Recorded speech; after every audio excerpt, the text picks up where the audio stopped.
Assalomu alaykum hammaga. Bugungi obyektimiz xudo xolisa sho'tka parda bo'ladi. Bir qavat yuling ilamiz, xudo xolisa keyingi safar ustiga qalin ilamiz. Devorga bo'lyapti kanizlari. Chuli mana bundan korb deyiladi, turetskiy. Zo'r turlardan o'qiganmiz, xudo xolisa ilinganda vashsha cho'tka chiqadi. Ko'chirdan qo'yishyapti. Eshigi yo'q.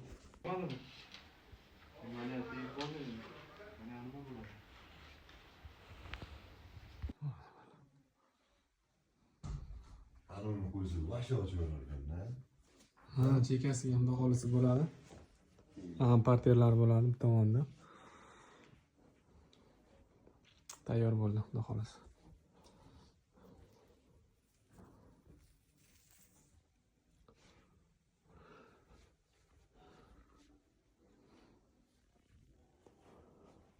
Hammasi tabiiy bo'ldi.